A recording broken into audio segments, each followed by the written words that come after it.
On May 13, 1943, in the middle of the Tunisian desert, General Jürgen von Arnim Erwin Rommel's successor officially gave the order to surrender.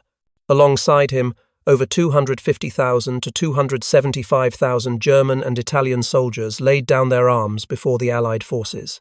It was a number that sent shockwaves through Berlin, as just a few months earlier, Adolf Hitler still believed that the North African front would serve as a springboard into the Mediterranean. But the war had shifted direction. Under the blazing sun, ragged and starving German troops quietly stood in line on the sand, their eyes fixed on the line of American trucks rolling along the dirt track. To them, the defeat in Tunisia was not merely the collapse of a campaign, it was the end of the myth of the invincible Afrika Korps, once broadcast across Europe. The sight of German and Italian troops stretching for kilometers in silence revealed that war had moved beyond the realm of physical strength. It had become a battle of organization and production capacity. German officers, accustomed to iron discipline and convinced of American industrial weakness, began to realize they were facing a new kind of weapon: logistics. As General von Arnim surrendered his sword to an American representative, the supply trucks continued to pour into the desert like an unceasing flow of blood. American troops had access to hot coffee, cold water, medicine, and orders transmitted via radio in a matter of minutes. Meanwhile, the German forces had to ration every drop of fuel, every bullet, every can of food. The war in North Africa ended not with bullets, but with exhaustion. In Oran and Bizerte, after the Germans were captured, the United States immediately deployed a prisoner reception system of unprecedented scale. Barbed wire fences, temporary shelters, registration tables, cameras, and medical teams were put in place on the very first day. Within 24 hours, more than 10,000 prisoners were photographed, recorded, measured for height, fingerprinted, and vaccinated in accordance with Geneva regulations. Every step was carried out in German by American officers who had been trained in language programs at Yale University. The precision of the operation astonished prisoners who had looked down on America. In the diary of Corporal Helmut Krauss, a trembling line written in pencil reads, "They processed us like an assembly line, fast, orderly, and without hatred." Meanwhile, American military doctors examined every wounded soldier, distributed medicine, applied bandages, and tagged patients. They recorded detailed medical conditions, blood types, and nutritional status, a process even the German army had never performed for prisoners. Instead of whips or abuse, the Americans used lists, discipline, and rules. They referred to prisoners by number, but still provided bread, drinking water, and information about their rights under the Geneva Convention of 1929. This meticulous attention to detail reflected an industrial management style. Everything was standardized, measured, and classified. For the Germans, it was the first shock that discipline was not exclusive to the Nazis, but was a foundation of American society. When the prisoners were transferred to the ports, they began to witness an organizational scale they had never seen before. At the Oran docks, Liberty ships were moored in long rows. Each one had a straight steel hull welded instead of riveted, with a minimalist design for mass production. A German officer asked an American guard how long it took to build the ship, and the answer stunned the entire group. 4 days, 15 hours, 29 minutes.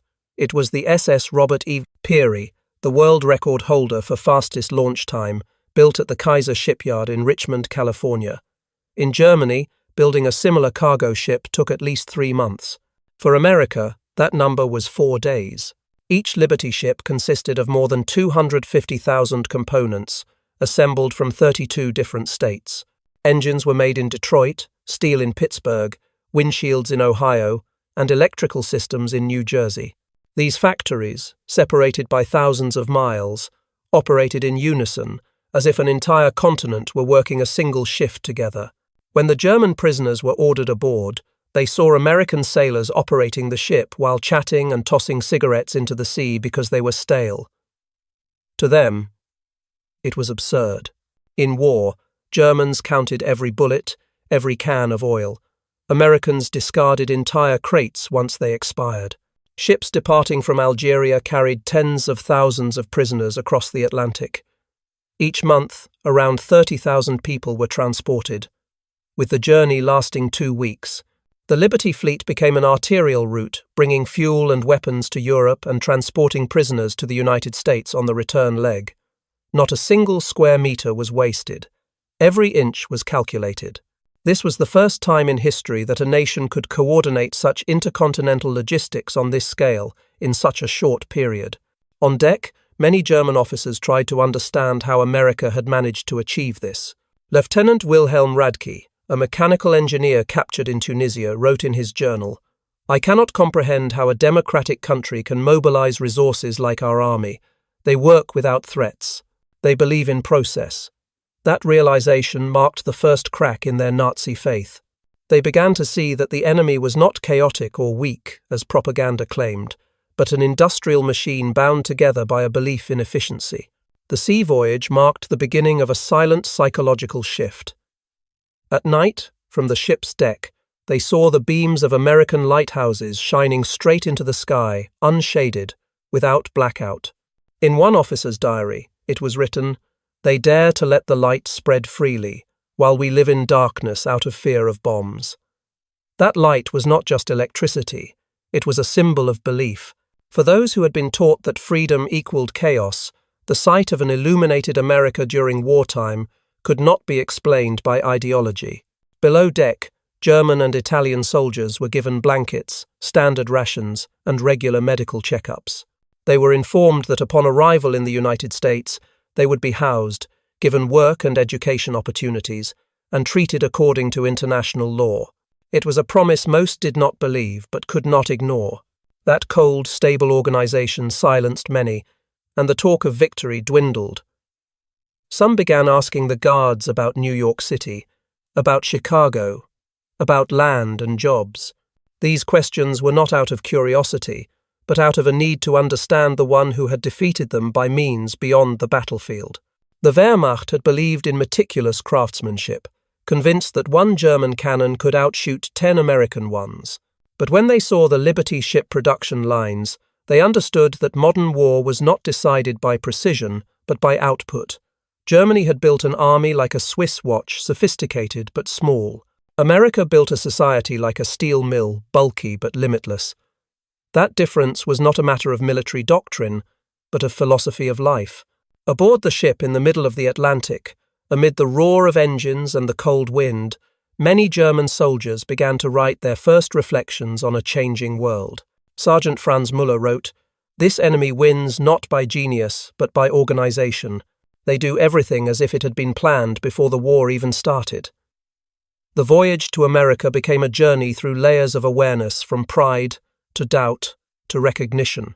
It was no longer a tale of defeat, but the beginning of a lesson about the power of industry and humanity.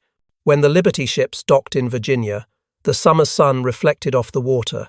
German prisoners stepped down the gangplank, clutching their belongings, eyes fixed on a port filled with cranes and rows of automobiles. They did not yet know that from that moment on, their worldview would change forever. The sea voyage had ended, but another journey had just begun.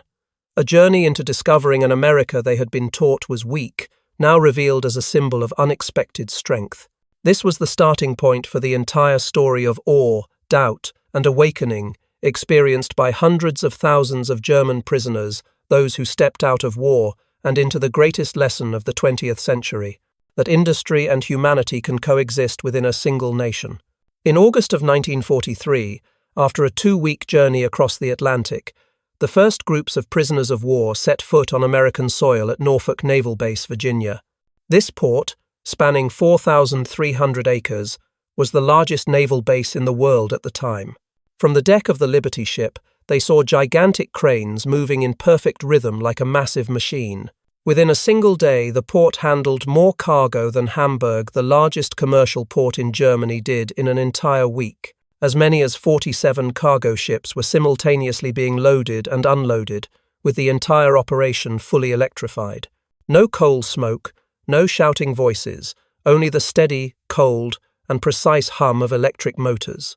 The German soldiers, once familiar with the soot-covered coal-burning factories in the Ruhr region, looked at the scene in speechless awe. On shore, the white light from hundreds of electric lamps lit up the entire dock.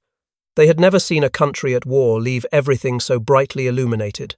While Berlin, Hamburg, or Cologne were submerged in darkness under blackout orders, America kept its lights on through the night.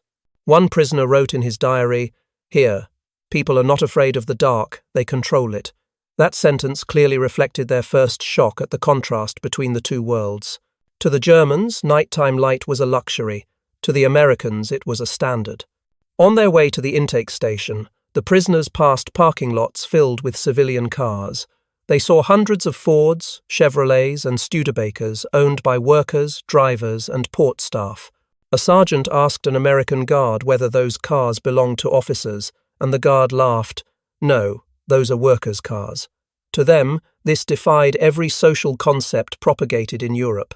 In Nazi Germany, the automobile was a symbol of the ruling class, promised through the Volkswagen program, but never delivered to ordinary citizens. In contrast, in America, it was a common means of commuting. The image of laborers in coveralls driving to factories and back home became living proof that prosperity could come from freedom, not from control. A German officer, who had been an engineer before the war, made detailed notes in his notebook. In Germany, a mechanic must wait 10 years to afford a used car. Here, they own two, one for the husband, one for the wife. These notes circulated among fellow inmates as counter-evidence to propaganda. They no longer argued whether America was truly degenerate as the German press had claimed, but began to fear that everything they had believed for so long had been wrong. Some prisoners requested paper and pens to keep diaries, worried that if they didn't write it down, they would forget the feeling of being overwhelmed by a free society. When transferred from the port to prison camps in the southern and midwestern United States, they were transported on Pullman passenger trains. The cars had cushioned seats, folding beds, dining rooms, and air-conditioned cabins. The American sergeant accompanying them even bowed slightly in apology because the air conditioning in this car isn't working well today. Many prisoners looked at one another in confusion.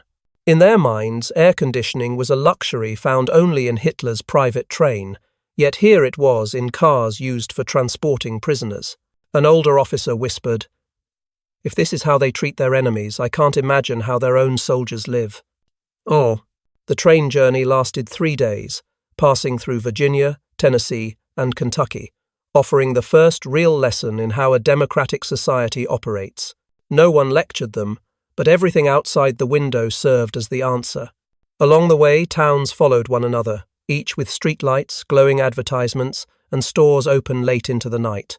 Factories kept running all night, traffic flowed continuously, and white smoke rose from exhaust pipes, not coal furnaces. They saw children going to school, women driving supply trucks, workers eating lunch on grassy fields, no signs of fear or scarcity. One officer wrote, "Americans do not march, they operate." On the train, the American guards chatted casually, allowing prisoners to look out the windows. There was no shouting, no harsh surveillance. That confidence unsettled many more than the wealth itself. They had been taught that democracy was chaotic, that Americans were soft and undisciplined. But with each passing mile, those beliefs dissolved. Every factory lit up was a rebuttal. Every peaceful neighborhood was proof that they had been deceived. What had once been dismissed as artificial civilization now appeared in concrete form through electricity, steel, and workers smiling on the night shift. When the train stopped to refuel in Roanoke, Virginia, prisoners were allowed to step out and breathe in a designated area. They saw railway workers in leather overalls drinking Coca-Cola from glass bottles and tossing them into trash bins without a second thought. A German engineer muttered, "Just the electricity in this station alone is more than in my entire district in Berlin."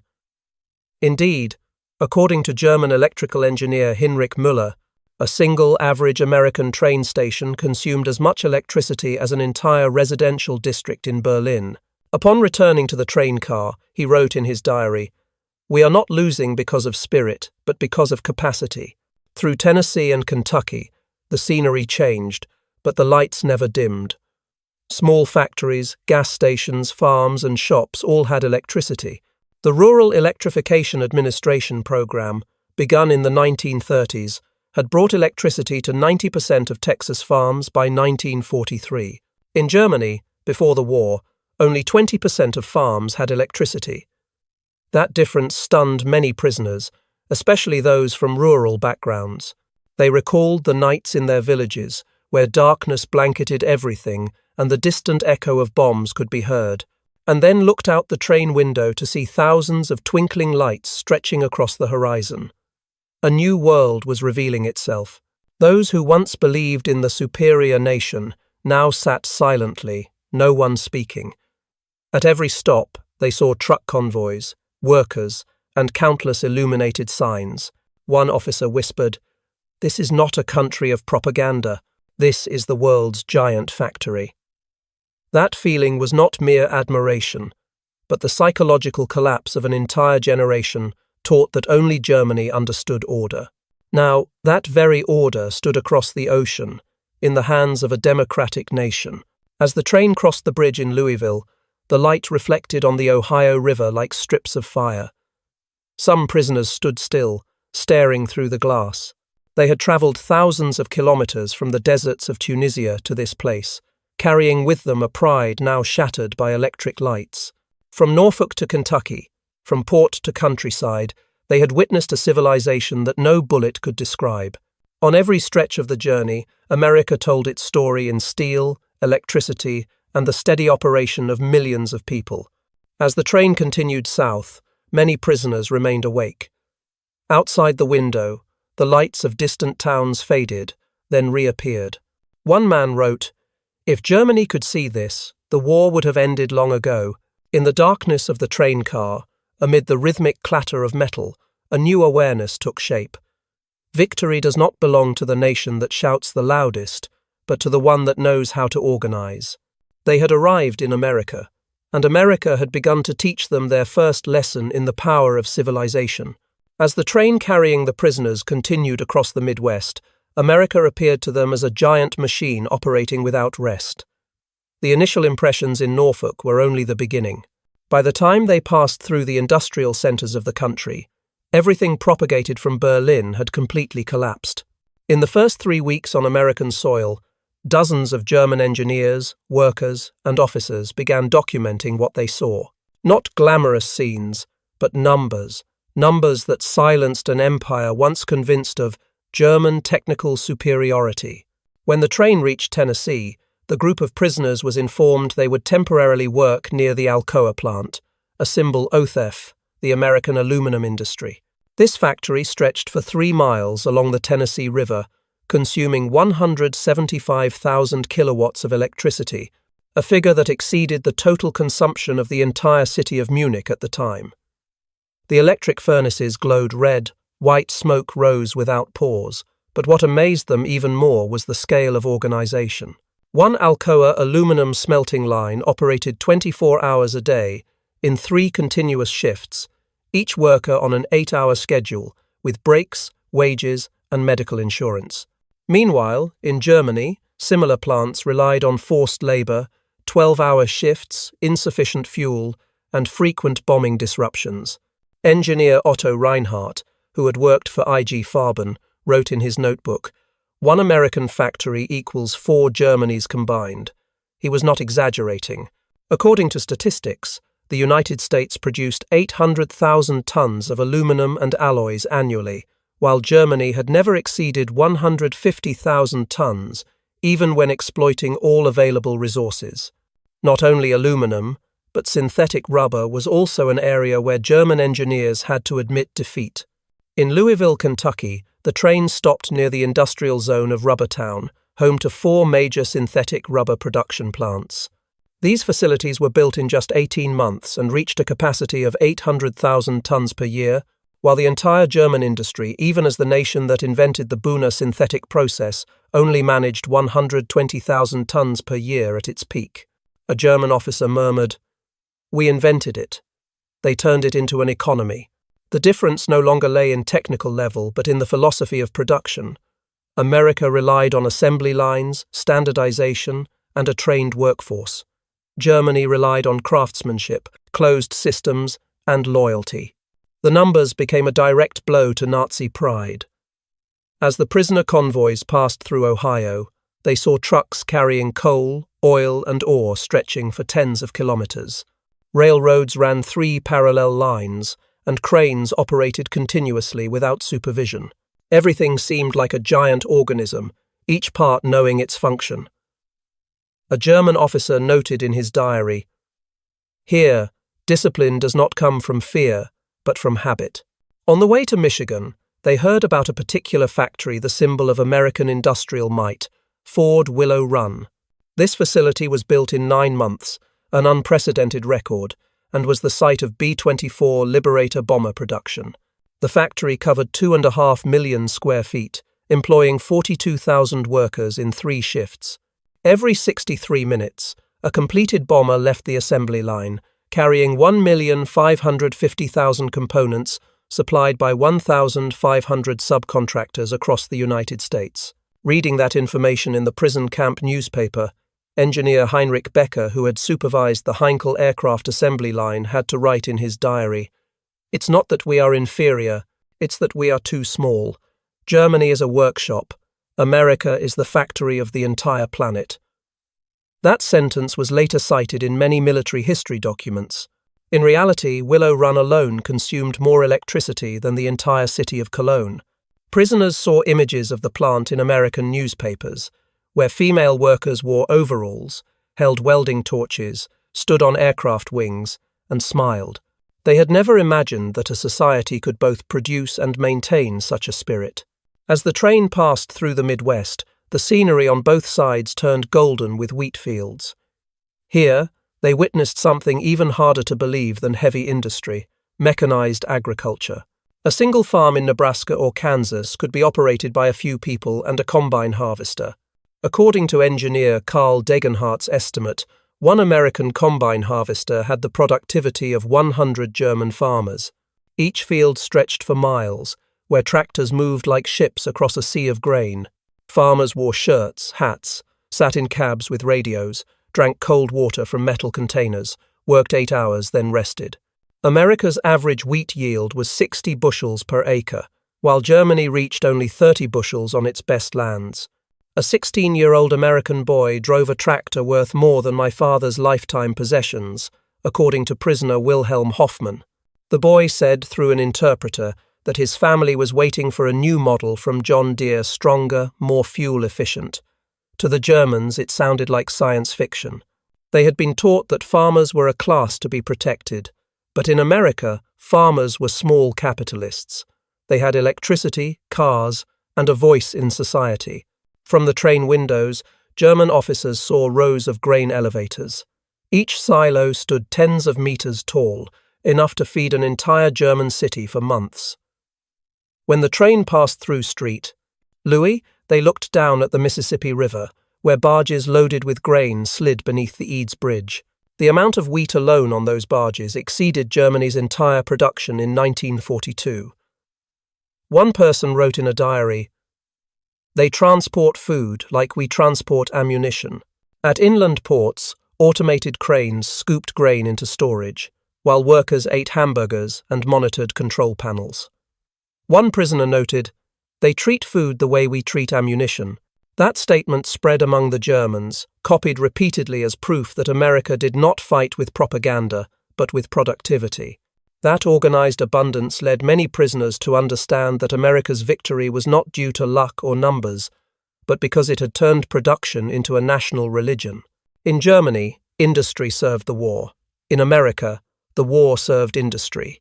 Every factory was a fortress, every worker a soldier. Soldiers who once believed war could only be won with guns now realized that guns themselves were the product of assembly lines. Military historians later called it the collapse of the Aryan faith, a downfall not loud but silent like the oxidation of steel.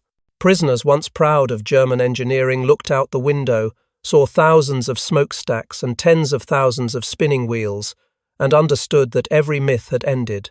The journey across America in the summer of 1943 was not just geographical movement, it was a passage from the old world to the new. Behind them was a devastated Europe, where every cubic meter of concrete was measured in blood. Before them was a society that turned industry into culture, where everything from aluminum and rubber to wheat was created with the same spirit. to do better than yesterday. In the diary of Officer Friedrich von Tauben, there was a short entry. "I have seen the future, and it is running on these rails." That sentence encapsulated the shared sentiment of hundreds of prisoners sitting in the Pullman cars traveling through the American night, those who had just left behind the myth of the superior race, only to confront a reality that no ideology could refute. The power of democracy measured in output, and American industry had made that truth undeniable. As the trains carrying prisoners of war moved southward, the landscape outside gradually shifted to the sunlit and windswept tones of Texas. In this region, amidst vast open fields, America built one of the largest and most modern prison camps of World War II, Camp Hearne. In just 4 months, the camp was completed across several dozen hectares, with a capacity of between 3,000 and 4,800 German prisoners. The facilities astonished even those who had served in the Wehrmacht. Each wooden barrack was equipped with electric lighting, steam heating, hot showers, and flushing toilets. The infirmary had X-ray machines and penicillin, which at the time was still considered a rare miracle drug in Germany. The camp was divided into separate zones, including a kitchen area, library, church, sports fields, and a theatre space. Every structure was built to civilian standards, not military ones. A German doctor who had been wounded in Tunisia recorded, "I thought I would have to live in a canvas tent, but here there are bunk beds, clean blankets, and electric light." For those who had just left the brutal battlefield, Camp Hearne felt like a parallel world. Inside the barbed wire fences, they began to experience a society governed by rules rather than violence. What surprised many the most was the regulation on food rations. According to U.S. War Department standards, each prisoner received a ration equivalent to that of an American soldier, including meat, milk, vegetables, eggs, and white bread. Each day, the kitchen cooked 10% extra to ensure no one went without. By regulation, leftovers had to be discarded and could not be reused. Prisoner cook Otto Krebs wrote in his diary, "Today we threw away more food than my family ate in 3 years." His remark did not express outrage, but a sense of collapse. In Germany, people had to divide rations down to grams of butter and slices of bread. Here, leftovers were considered normal. These small comforts began to dismantle the image of a barbaric America that Nazi propaganda had planted in their minds. There was no atmosphere of psychological terror inside the camp. American military police acted according to the Geneva Convention, addressing prisoners by rank, without insults or torture. Instead, all activities were managed through paperwork, lists, and schedules. Mealtimes, showers, exercise periods, and rest hours were all fixed. Minor violations were dealt with through revoking male privileges or cutting extra rations, not through violence. For Germans who had lived under an authoritarian society, seeing discipline enforced by law rather than fear was a completely new experience. By the end of 1943, the U.S. War Department began expanding its prisoner labor program. Camp Hearne became a starting point for this plan.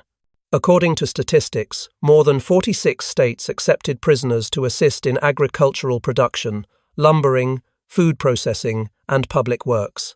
Over 2 years, they contributed roughly 14 million workdays, equivalent to a value of $230 million at 1940s prices. The prescribed wage was 80 cents per day, recorded in individual accounts, which could be used to buy cigarettes, personal items, or send gifts back to Germany via the Red Cross. It was during these workdays outside the camp that German prisoners saw the real America. They passed houses with red tile roofs, small towns full of shops, diners, and movie theatres. Nowhere bore signs of war. In every field, farmers worked alongside black labourers, women drove supply trucks, and children played beneath rows of telephone poles. Everything operated normally, orderly, and with abundance. One prisoner wrote, "We are labouring in a country that remains prosperous in the middle of war. In Europe, war bleeds the people dry. Here, people live and produce." That impression gradually shifted their perspective on what true national strength looked like. The prison camps also gradually became centres of learning. the US government partnered with universities to offer education and communication programs for prisoners who were interested. According to 1944 data, more than 40,000 enrolled in cultural courses, 135 camp newspapers were published monthly, and more than 8,000 prisoners took university correspondence courses supported by institutions like the University of Chicago and Stanford University. Subjects included English, economics, mathematics, science, and political philosophy. Curricula were written in German, printed clearly, graded, and certificates were issued upon completion. No one was forced to study, but most enrolled voluntarily. A prisoner who had been a teacher in Hamburg remarked, "This prison camp is a compulsory school of civilization. They don't spread propaganda. They teach us knowledge, and knowledge shows us why they win." The internal newspaper Der Ruf, edited by the prisoners themselves, ran a series of articles analyzing the differences between fascism and democratic models. The debates, although still cautious, had begun to spark in the camp courtyards. American officers closely observed these changes. A report from the Office of Re-Education sent to Washington in December 1944 described a phenomenon called ideological collapse syndrome. According to internal surveys, 74% of prisoners admitted to changing their worldview after living in the camps, and 95% rated the living conditions as good or excellent. They no longer spoke of Germany's victory, but asked one another, "What will become of Germany after the war?" The quiet conversations inside the camps were decisive. Former Nazi propaganda officers now taught English to fellow prisoners. Those who once mocked democracy now read the US Constitution with genuine curiosity. Many prisoners began writing letters home, saying they were treated well, well-fed, and learning new things. These letters, even after censorship, still had a powerful impact when they reached families in Germany, planting a different image of the enemy. Camp Hearne became a symbol of democracy behind barbed wire. Everything there was governed by rules and belief in human dignity, not violence. Even when disputes arose, prisoners had the right to file complaints with the camp command. Some minor incidents were resolved publicly, setting a precedent for transparency that they had never seen in the German military. Thanks to this mechanism, many understood for the first time the meaning of the rule of law. A young officer wrote in his notebook, "Here, the law does not serve power. It protects people from power." American researchers found the psychological impact of this model exceeded expectations. Instead of using propaganda, they let prisoners observe, compare, and change on their own. Every detail of daily life, from the food, the classes, to the library, was a subtle educational tool. Persuasion did not come through words, but through tangible reality. As the war entered 1945, thousands of German prisoners in America began to see themselves not as detainees, but as students. In a letter sent to Berlin, engineer Hans Meyer wrote, "If Germany built camps to kill people, then the Americans build camps to save the minds of their enemies." That sentence summed up the entire spirit of Camp Hearne and hundreds of similar camps across America. Inside the barbed wire fences, a miniature society was functioning, based on principles of human respect and organizational efficiency. For those prisoners who had once believed that discipline only existed through fear, this was a painful but enlightening lesson. As the summer of 1945 approached, many of them had completely changed. The nighttime discussions revolved around rebuilding Germany, the post-war economy, and democratic models. They no longer saw themselves as the defeated, but as the generation that would have to bring home what they had learned. From within America's prison camps, a new class of Germans was born, who understood that true power lies not in the gun, but in how people treat one another, and that, more than industrial or military might, was the deepest victory America achieved in this war. In the summer of 1944, while the war in Europe was still at its most brutal stage, a small event in the United States, held at Camp McCain in Mississippi, marked a turning point in the way the world perceived the concept of treating the enemy. At that time, Camp McCain was one of the largest prison camps in the South, holding thousands of German prisoners, most of whom had fought in North Africa and Italy. They had lived for months under a stable management system, were well fed, worked light duties, studied, and read American books and newspapers. Outside the barbed wire fences, residents often saw unfamiliar faces with blonde hair and bright eyes speaking German, working in wheat fields, or lining up at the mess hall. Curiosity, which had started with suspicion, gradually turned into goodwill. By July of 1944, following a proposal by the Grenada City Council and the approval of the camp commander, Colonel James O. Collier, Camp McCain organized an unprecedented event, Community Open Day. It was the first time the public was allowed to enter a POW camp to talk, exchange, and witness life inside. There were no orders from Washington, no political speeches, just a local initiative aimed at building understanding. The Grenada County Weekly wrote, "The men who once held rifles in Europe now shook hands with Mississippians, played baseball, laughed, and spoke through interpreters. That morning, groups of Americans from neighboring towns arrived. They brought cakes, fruits, and even cameras. At the camp gate, American guards opened a secondary fence to allow guests through the demilitarized zone.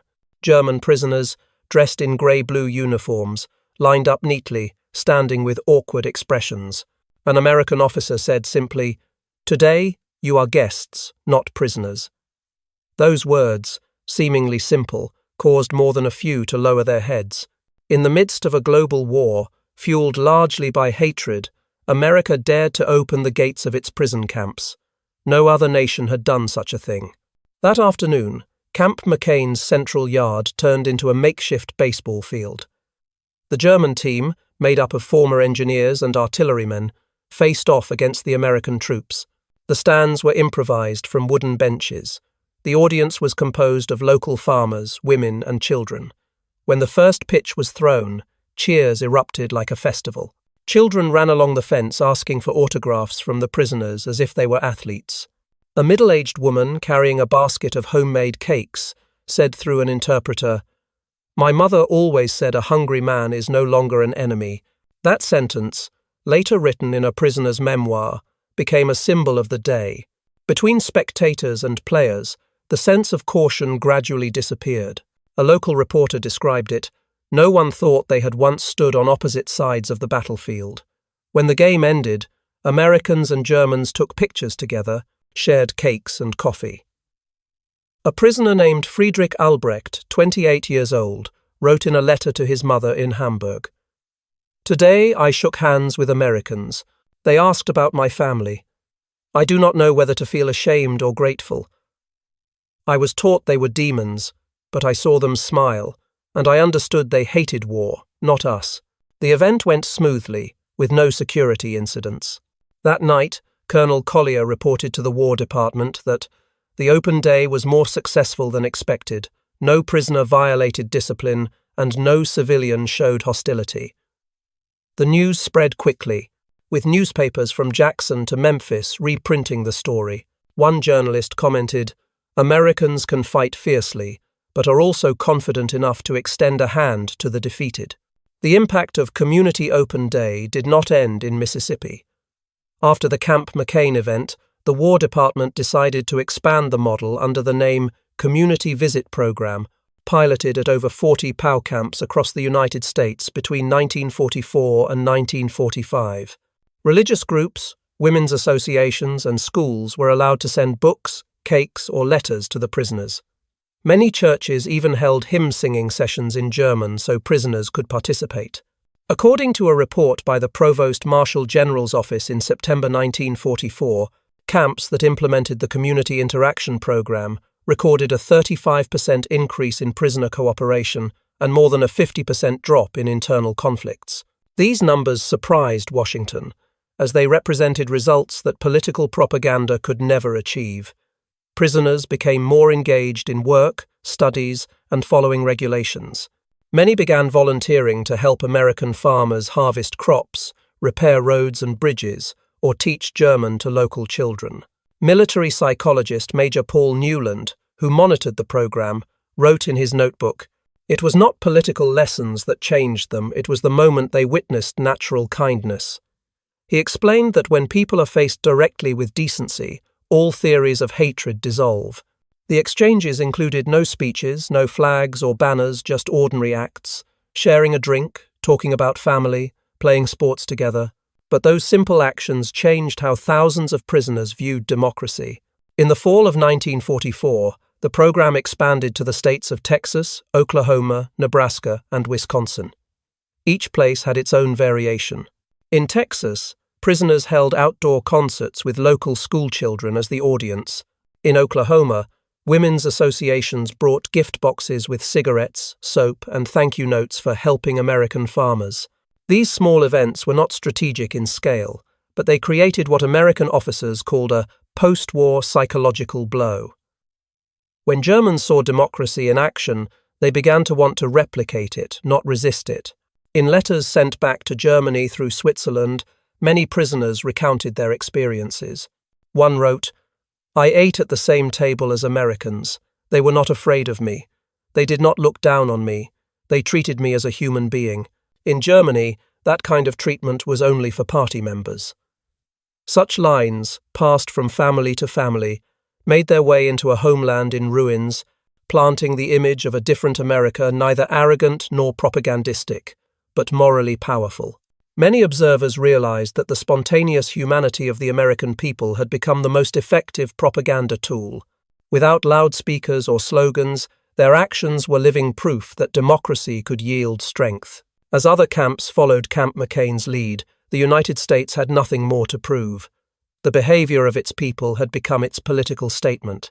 A prisoner who had once served under Rommel wrote in his memoir, "We lost because they had faith not in a leader, but in people. They ate together, worked together, and were not afraid of us. That is a strength Germany never had." Another, Lieutenant Kurt Faber, who had fought in Tunisia, admitted, "Now I understand why they won. They do not need hatred to unite." The McCain event was later regarded by historians as a psychological turning point in the reformation of German POWs. From that moment, thousands began to see the United States not as an enemy, but as a model society worth learning from. Inside the camps, they formed discussion clubs, talking about the Constitution, the market economy, and how Germany would need to change after the war. Many of them, upon returning home, became civil servants, teachers, or engineers, contributing to the reconstruction of West Germany. To the American military establishment, the greatest victory of this program lay not in numbers but in proving that morality could be a weapon. In a world engulfed by violence, treating the enemy humanely was a show of strength, not weakness. The Camp McCain event, which might have seemed like just a local fair, was in reality the most successful social experiment America conducted during the war. By the end of 1944, as snow began to blanket Mississippi, many locals still remembered that summer afternoon when they sat alongside Germans who had once fired upon their sons. The photographs taken at Camp McCain remain preserved in the State Museum, capturing the moment when American soldiers and German prisoners laughed and shook hands in the sunlight scattered over the grass. It is not just a commemorative image, but a testament to an idea that democracy can defeat dictatorship without violence, through nothing more than belief in human dignity. As the war drew to a close, the United States entered the phase of managing the largest group of prisoners of war in its history. In camps, scattered across 45 states, hundreds of thousands of Germans who had once fought under the Nazi flag now sat in silence, listening to news of Berlin's collapse. In May of 1945, when Germany unconditionally surrendered, most prisoners in America had already anticipated the outcome. There were no cheers, no breakdowns, just silence, like those who had witnessed an entire old world reduced to ashes. But the difference was, while much of Europe was descending into chaos within the United States, those who had once been enemies were being prepared for an entirely new role, that of builders. From the fall of 1945 through the end of 1946, the US government carried out an unprecedented repatriation program. A total of 371,683 German prisoners were safely returned to Europe in accordance with the Geneva Convention. But before leaving America, they took part in a special training course organized by the Office of Re-Education and War Cooperation. The lessons included knowledge of the Marshall Plan, market economics, modern agricultural techniques, and the principles of democratic organization. They learned how to manage production, how to operate local councils, and the role of a constitution in protecting civil rights. Each course lasted from 6 to 8 weeks, taught by professors from the University of Chicago, Stanford, and Iowa State College. The U.S. government referred to them as the Preliminary Democratic Team, those who would bring the experience of life inside American-style prison camps to the task of rebuilding their homeland. This was a reintegration model without precedent in the history of warfare. Instead of punishment, America chose education and cooperation. Officers who had once commanded on the battlefield now sat in classrooms learning about budgets, taxes, and international trade. One former lieutenant colonel in the Afrika Korps recalled, "At the time it felt strange. We lost, yet they were still teaching us how to run an economy." Looking back, that was the starting point of Germany's future. When the repatriation trains departed from the ports of New York and Norfolk, the scene was very different from 3 years earlier. Those who had once been marched at gunpoint were now sent off with handshakes. Many prisoners embraced their American guards and exchanged contact information. On the ship decks, they sang old songs, not Nazi anthems, but folk tunes taught to them by Americans in the camps. They returned to a ruined homeland, but brought with them a model of society they had just observed one run on law, dignity, and productivity. After the war, many former American-held prisoners became key figures in the reconstruction of West Germany. Hans Kroll, once held at Camp Shelby, became the German ambassador to the United States, serving as an intermediary in building bilateral relations between the two former enemies. Walter Holstein, who had taught international law in the camps, later became president of the European Commission, laying the foundation for the European Union. Rudiger von Marx, a former prisoner at Camp Hearne, became Germany's permanent representative to the United Nations, while Eduard Ackermann, who studied agriculture in a camp in Iowa, became one of the leading agricultural reformers of the 1950s. All of them shared one thing in common. They had been prisoners on American soil, undergoing democratic education behind barbed wire. They brought back to Germany not only knowledge, but first-hand experience of how America organized its society. In their later memoirs, many admitted they were deeply influenced by the model they had witnessed, efficient, egalitarian, and rooted in the rule of law. Thanks to this, post-war West Germany did not fall into another cycle of extremism, but quickly became a stable and prosperous democracy. Statistics from the U.S. War Department showed that out of over 371,000 prisoners, there were only 2,222 escape attempts, equivalent to 0.6%, and none succeeded for long. That was an astonishing figure by the standards of any war. When asked why they didn't try to escape, one prisoner replied, "Here, we are treated like human beings. What would be the point of escaping?" A post-war survey by the Army Psychological Research Institute recorded that 95% of former prisoners rated their detention conditions as good or excellent. 74% said their experience in America had changed their thinking, and 61% expressed a desire to learn more about the democratic system. Those figures proved that America's education and management program not only maintained order, but also had a lasting ideological influence. By 1985, 40 years after the war, more than 500 former German prisoners returned to Texas for a commemorative ceremony at Camp Hearne. They came with families and grandchildren, bringing old photographs and wartime letters. During the event, their representative doctor, Hans Meyer, a former prisoner and now an economics professor, said, "We came here in 1940, 3 as enemies, and left in 1946 as friends. America did not defeat us with weapons, but with respect." When his speech ended, the entire audience stood and applauded. In the front row, American veterans who had once guarded them wept. The success of the prisoner program led many researchers to call it the most successful social experiment in modern wartime history. Instead of cultivating hatred, America planted the seeds of cooperation. Instead of confinement in darkness, they created an environment for learning, labor, and controlled intellectual freedom. When the war ended, the US did not have to rebuild Germany from scratch because inside the camps, it had quietly trained a generation that understood the spirit of Western democracy. This approach reflected the United States' strategic preparation for peace. As early as 1944, research committees were already discussing the possibilities for post-war European reconstruction. They understood that military victory would be meaningless if they could not change the mindset of the defeated. That is why the prisoner program was designed not to punish, but to train. Inside the camps, prisoners learned carpentry, mechanics, agricultural management, accounting, and even civil law. They were encouraged to discuss economic and political issues and to organize small seminars independently. Many American officers who once commanded the camps admitted they had not expected democratic education to be so powerful. When the prisoners left, they left behind thank you letters, hand-drawn sketches of camp life, and notebooks filled with English vocabulary. Some continued exchanging letters with the guards, and many sent New Year gifts to American families who had helped them during their detention. These seemingly small relationships became cultural bridges between two peoples. When the former prisoners returned to Germany, they carried with them the most valuable thing, the belief that Germany could be reborn through democracy. They were among the first to support the Marshall Plan, to support the formation of the West German government, and to rebuild industry along American lines. They helped shape what became known as the German economic miracle Wirtschaftswunder, the extraordinary development of the 1950s.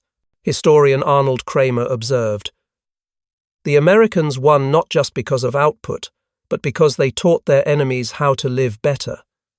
That statement captured the essence of the post-war era. While Europe was still in disarray and many nations were consumed by hatred, the United States quietly sowed the seeds of a new order where humanity became a political tool, and education the foundation of peace. From 1945 to 1946, as the last ships carried prisoners home, a chapter closed. But from behind the barbed wire of American camps, a new generation had emerged, one that understood that the true strength of a nation lies not in weapons, but in knowledge, organization, and belief in human dignity. It was they, the once defeated, who became the architects of democratic Germany. And in every memoir, they all admitted, "We learned democracy from those who once called us the enemy." In 1943, when they first set foot on American soil, German prisoners of war still believed they belonged to a superior race. They carried in their minds a pride in the master bloodline that had been cultivated by Nazi propaganda. But by 1946, when they boarded the ships to return home, most of them believed in something else, the power of the free system. That transformation did not come through political classes or lectures, but from the daily experiences they lived through electric lights in the camp, full meals, the respect of the guards, and even the baseball games with residents. Those small things shattered long-held illusions about race and power.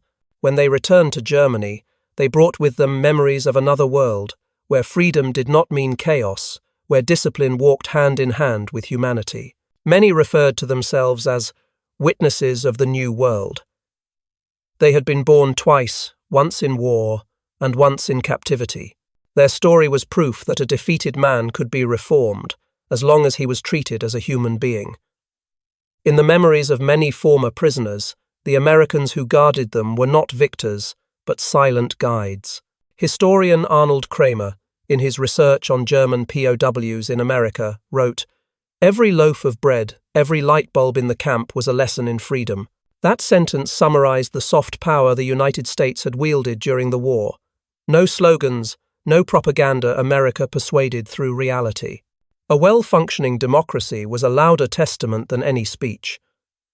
While dictatorships sought to instill fear, America demonstrated that a society's strength lay in productivity and dignity. Those German prisoners who had believed that democracy was weak had witnessed the opposite. They saw Americans work with discipline, follow rules, yet still show kindness to their enemies. They realized democracy did not need preaching, because it was present in every detail of life.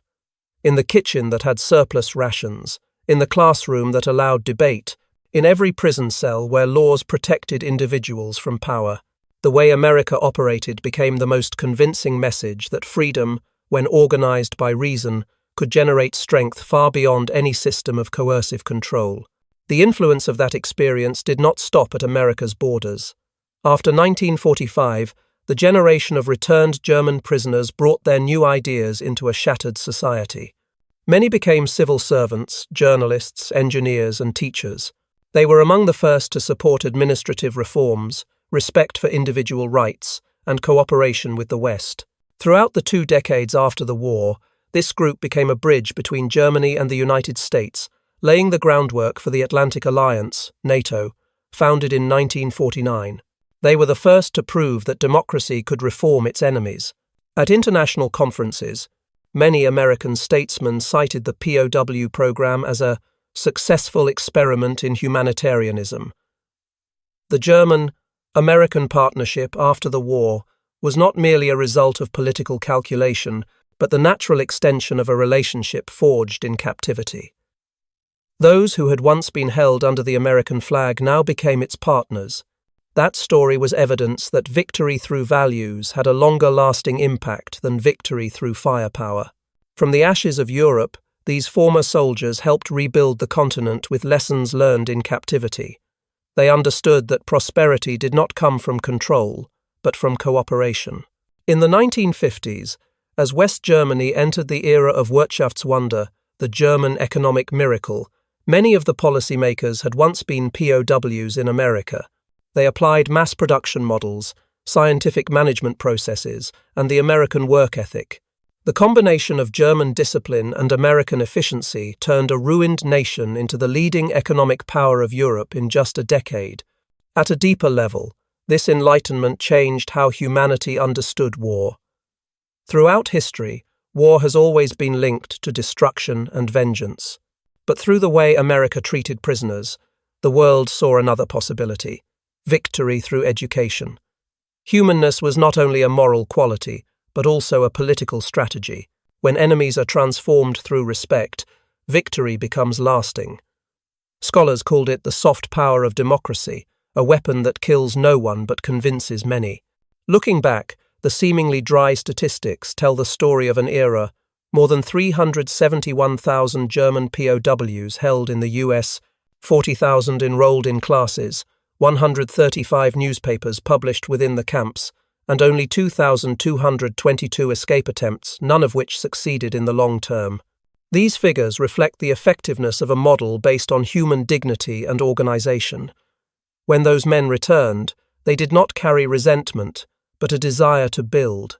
History rarely records a war that ended with such a radical transformation in the psyche of the defeated. American industrial power shattered the fascist myth, but America's true victory was in its humanitarian ideals and democratic organization.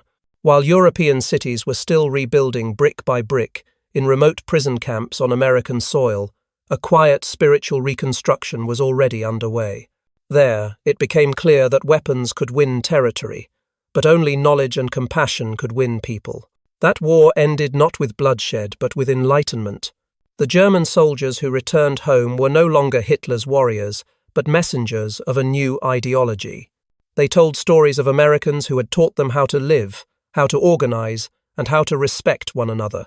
From there, a new chapter opened in the relationship between the two nations, from enemies to allies, from suspicion to trust. In a commemorative speech in Austin, Texas, in 1985, former POW Hans Meyer addressed a hall filled with Americans and Germans. "We came here as enemies, left as friends, and returned as the grateful." That sentence closed 40 years of history, but opened a new understanding that transcended time.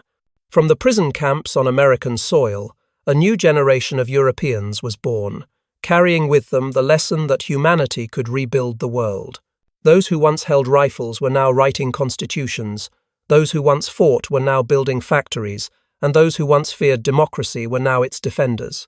The history of the 20th century, with all its tragedies, proved that sometimes the most powerful weapon of mankind is not steel, oil, or bombs, but belief in human dignity. It was that belief that allowed America to win without humiliating its enemy and enabled Germany to rise from the ashes with the spirit of an enlightened people.